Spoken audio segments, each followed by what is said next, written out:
بسم اللہ الرحمن الرحیم۔ السلام علیکم ورحمۃ اللہ وبرکاتہ۔ میت کے ساتھ بیٹھ کر رونے کی کیا سزا ہے؟ کیا میت پر رونے سے میت کو عذاب ملتا ہے؟ ورثاء کے رونے سے میت کو عذاب کیوں دیا جاتا ہے؟ کیا میت پر رونے سے میت کو گناہ ہوگا؟ محترم ناظرین، ثابت البانی رحمۃ اللہ علیہ فرماتے ہیں کہ جب آدمی فوت ہو جاتا ہے تو قبر میں جاتے ہی اس کے قریبی اہل قبور اس کے ارد گرد آ جاتے ہیں، پھر سب باہم خوش ہوتے ہیں، بالکل ایسے جیسے کسی مسافر کے گھر واپس آنے پر خوشی ہوتی ہے۔ رسول کریم صلی اللہ علیہ وسلم نے فرمایا، جب آدمی فوت ہوتا ہے تو اس کی روح مومنین کی ارواح سے ملاقات کرتی ہے۔ وہ پوچھتے ہیں کہ فلاں کا کیا حال ہے، فلاں کیسا ہے؟ جب وہ کہتا ہے کہ وہ تو مجھ سے پہلے فوت ہو چکا ہے تو وہ کہتے ہیں کہ اسے برے ٹھکانے یعنی جہنم میں داخل کر دیا گیا ہے۔ بخاری کی حدیث ہے کہ رسول اللہ صلی اللہ علیہ وسلم نے فرمایا کہ میت پر جب رویا جاتا ہے تو اس سے میت کو عذاب دیا جاتا ہے۔ اس سے پتہ چلتا ہے کہ جب میت پر روتے ہیں تو میت کو عذاب دیا جاتا ہے، تکلیف دی جاتی ہے۔ لیکن علماء نے یہاں دو قیدیں لگائی ہیں، دو شرطوں کے ساتھ ہے۔ اگرچہ ان شرطوں کا حدیث میں ذکر نہیں ہے، لیکن شریعت کا اصول ہے کہ کسی کے اعمال کی سزا کسی اور کو نہیں دی جاتی۔ قرآن میں جگہ جگہ اور حدیثوں میں بھی ہے کہ ان کے رونے کی وجہ سے بھلا مردے کو عذاب کیوں ہوگا، میت کا اس میں کیا قصور ہے؟ علماء نے یہاں دو شرطیں لگائی ہیں۔ ایک شرط، ایک اصول تو یہ ہے کہ شریعت میں یہ بات ثابت ہے کہ ایک کے گناہ کی سزا کبھی دوسرے کو نہیں ملتی، تو ان کے رونے کی سزا اسے کیوں ملے گی؟ دوسری حدیث سے پتہ چلتا ہے کہ دوسری بات یہ ہے کہ میت پر اعتدال کے ساتھ رونے کی بھی شریعت نے اجازت دی ہے۔ خود نبی کریم صلی اللہ علیہ وسلم کے آنسو نکلے ہیں، تو ان اصولوں اور ضابطوں کی روشنی میں، ان دونوں حدیثوں اور قرآن کی آیات کی روشنی میں علماء نے یہ بیان کیا کہ تمام محدثین نے، فقہاء نے بیان کیا جو حدیث میں آتا ہے کہ میت پر رونے سے میت کو عذاب ہوتا ہے، اس میں دو شرطیں ہیں۔ پہلی تو یہ کہ رونے والے کے رونے سے وہ والا رونا مراد ہے جو چیخ چلا کر رونا ہو۔ اگر اعتدال کے ساتھ کوئی رو رہا ہے، ہلکی پھلکی آواز سے، جو فطری ہے، جو محبت کا تقاضا ہے، وہ رونا حرام بھی نہیں ہے۔ جب حرام بھی نہیں ہے تو رونے والے کے رونے سے رونے والے کو عذاب نہیں ہوگا تو میت کو کیوں عذاب ہوگا؟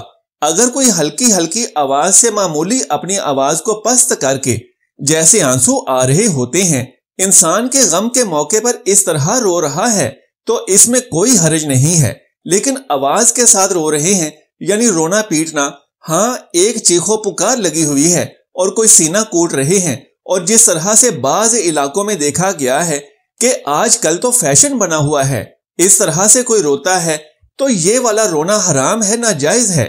تو پہلی بات تو یہاں رونے سے جو حدیث میں رونا ہے، چیخ چلا کر رونا مراد ہے، آواز کے ساتھ نوحہ کرنا یا آواز کے ساتھ چیخنا چلانا یا جو حکم نوحہ ہی ہے وہ والا رونا مراد ہے۔ نمبر 2، میت کو اس کا عذاب اس صورت میں ہوگا کہ میت کو پتا تھا کہ میرے مرنے کے بعد رو پیٹ کر چلا کر روئیں گے، میرے خاندان میں رواج ہے، اور اس نے اپنی زندگی میں اپنے لواحقین کو منع نہیں کیا، کیونکہ جو عام طور پر گھر کا سربراہ مرتا ہے پہلے، پھر اس کے بعد بڑے مرتے ہیں، اس طرح عام طور پر ہوتا ہے، تو سربراہ کی ذمہ داری تھی کہ ان کے خاندان میں، اس کے گھر میں یا اس کے خاندان میں جو بری باتیں تھیں وہ ان کو پہلے سے سمجھا کر جاتا کہ بھائی آپ نے یہ کام نہیں کرنا۔ تو جب کسی علاقے میں رواج ہے کہ میت پر لوگ یعنی عورتیں اور مرد روتے ہیں اور چیختے ہیں، تو ایسے موقع پر اس مرنے والے پر لازم تھا کہ وہ مرنے سے پہلے وصیت کر کے جاتا کہ میرے مرنے کے بعد تم لوگوں نے چیخ چلا کر نہیں رونا۔ کم سے کم اتنی تربیت نہ بھی کر پاتا تو اتنا کہہ دیتا کہ یہ نہیں کرنا ہے، اگر تم نے ایسا کیا تو میں اس سے بری ہوں، تو ایسی صورت میں انشاءاللہ میت کو عذاب نہیں ہوگا۔ لیکن اگر اس کو پتا تھا، اس نے وصیت کی کہ نہ رونا، لیکن بعض لوگ شو مارنے کے لیے کہتے ہیں کہ میں مر جاؤں تو خوب رونا، تاکہ لوگوں کو پتا چلے کہ اس سے لوگوں کو بڑی محبت تھی۔ بعض لوگ چاہ رہے ہوتے ہیں، عرب میں ایسی وصیت بھی کیا کرتے تھے۔ زمانہ جاہلیت میں وہ ایک زمانے کا شاعر تھا، وہ اپنے کزنوں سے، اپنی عورتوں سے کہہ رہا تھا کہ میں مر جاؤں گا۔ پہلے اس نے بڑی سخاوت دکھائی اور پھر بتایا کہ جب میں مر جاؤں گا تو گریبان چاک کر کے دنیا کو بتانا کہ بڑا سخی ہے جو دنیا سے چلا گیا۔ خوب چیخنا چلانا تاکہ پتہ چلے کہ کوئی بندہ گیا ہے۔ پہلے زمانے میں جاہلیت میں یہ تھا کہ لوگ خود وصیتیں کرتے تھے کہ پہلے کچھ کام بھی اچھے کرتے تھے اور پھر کہتے تھے کہ دیکھو یہ کام میں کر رہا ہوں، تو اب میرے مرنے کے بعد چیخنا چلانا پتہ چلے کہ کوئی سخی اس دنیا سے گیا ہے، تو شریعت نے اس کو پسند نہیں کیا۔ اس طرح چیخنے چلانے کو اس لیے اگر دو شرطوں کے ساتھ اگر چیخ چلا کر رویا جائے۔ نمبر 2، میت کو پتا تھا کہ میرے مرنے کے بعد چیخنا چلانا ہوگا تو اس نے وصیت نہیں کی، تو ایسی صورت میں رونے سے میت کو عذاب بھی ہوتا ہے۔ اللہ ہم سب کو محفوظ رکھے، اور آپ سب حضرات بھی اپنے گھروں میں وصیت کریں۔ بھائی کسی کی بھی ڈیتھ ہو جائے، ٹریننگ کریں، ان کی تربیت کریں کہ بیٹا ایسے رویا جاتا ہے آرام سے۔ بچوں کو خاص طور پر سمجھایا جائے، گھر کی مستورات کو سمجھایا جائے کہ یہ جو ہا ہو ہے نا، یہ جاہلوں کا طریقہ ہے، مسلمان ایسا نہیں کرتے، اور پڑھے لکھے لوگوں پر یہ چیزیں زیب نہیں دیتی۔ تو یہ تمام باتیں ان کو سمجھا دیں۔ پھر بھی اگر کوئی روئے گا تو اسی کو عذاب ہوگا، مرنے والے کو انشاءاللہ عذاب نہیں ہوگا۔ حضرت سیدہ اسماء رضی اللہ تعالیٰ عنہ نبی کریم صلی اللہ علیہ وآلہ وسلم سے روایت فرماتی ہیں کہ آپ نے فرمایا، جب انسان قبر میں اتار دیا جاتا ہے تو مومن ہونے کی صورت میں روزے اور نماز اسے اپنے حصار کے گھیر میں لے لیتے ہیں، اور اس کے پاس سائل فرشتہ نماز والی طرف سے آتا ہے تو نماز اسے روک دیتی ہے، روزے والی جانب سے آتا ہے تو روزہ روکتا ہے، پھر اسے بیٹھنے کو کہتا ہے تو وہ بیٹھ جاتا ہے۔ فرشتہ نبی کریم صلی اللہ علیہ وآلہ وسلم کی طرف اشارہ کر کے کہتا ہے کہ ان کے بارے میں تم کیا جانتے ہو؟ وہ کہتا ہے کہ یہ محمد صلی اللہ علیہ وآلہ وسلم ہیں۔ وہ کہے گا کہ تمہیں کیسے معلوم ہوا؟ کیا تمہاری ان سے ملاقات ہوئی تھی؟ کہے گا کہ یہ تو رسول اللہ صلی اللہ علیہ وآلہ وسلم ہیں۔ فرشتہ کہے گا کہ تم نے اسی عقیدے پر زندگی گزاری، اسی پر فوت ہوا، اور اسی پر تمہارا حشر ہوگا۔ اگر وہ مردہ کافر ہوگا تو فرشتے کے آنے پر ایسی کوئی چیز نہیں ہوگی جو فرشتے کو ہٹا سکے گی۔ فرشتہ اسے بٹھا دے گا اور پوچھے گا کہ اس کے بارے میں کیا جانتے ہو؟ وہ کہے گا کون سا آدمی؟ فرشتہ کہے گا حضرت محمد صلی اللہ علیہ وآلہ وسلم ہیں۔ کافر کہے گا بخدا میں تو انہیں نہیں جانتا، بس جیسے لوگ ان کے بارے میں کہتے تھے میں بھی کہتا تھا۔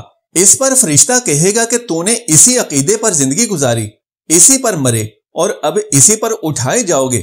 حضرت امام حسین رضی اللہ تعالیٰ عنہ نے فرمایا کہ جب مومن کی روح قبض ہوتی ہے تو اسے آسمان پر لے جاتے ہیں، اور وہاں مومنین روحیں اس سے ملاقات کرتی ہیں اور پوچھتی ہیں فلاں کا کیا حال ہے؟ وہ کہتے ہیں اچھا ہے۔ اس کے لیے دعا کرتے ہیں کہ اے اللہ اسے ثابت قدم رکھ۔ پھر کسی اور کے بارے میں پوچھتے ہیں تو یہ کہتے ہیں وہ تمہیں نہیں ملا۔ کہتے ہیں واللہ ہمیں نہیں ملا اور نہ ہی ہماری طرف سے گزرا ہے، لگتا ہے اسے جہنم میں لے گئے، جو بہت برا ٹھکانہ ہے۔ اللہ کے رسول صلی اللہ علیہ وآلہ وسلم کی حدیث مبارکہ ہے کہ جب بھی اللہ سے جنت مانگو تو جنت الفردوس کا ہی سوال کرو، کیونکہ وہ سب سے اعلیٰ اور بہترین ٹھکانہ ہے۔ تمام دوستوں سے گزارش ہے کہ میرے ساتھ مل کر اللہ تبارک و تعالیٰ سے چشمے پرنم دعا کریں کہ ہم سب مسلمانوں کو نیک اور صالح اعمال کرنے کی طاقت و توفیق مرحمت فرمائے، ہمیں اپنے ان لوگوں کے راستے پر چلائے جن پر اللہ کا انعام ہوا، نہ کہ ان لوگوں کے راستے پر جن پر اللہ کا غضب نازل ہوا، اور ہم سب کا ٹھکانہ جنت الفردوس میں بنائے، آمین یا رب العالمین۔ براہ کرم اس ویڈیو کو لائک اور شیئر کر دیجئے، اور میرے اسلامی و اصلاحی چینل کو سبسکرائب کر لیجئے۔ جزاک اللہ خیرن کثیرا۔ اللہ ہم سب کا حامی و ناصر ہو۔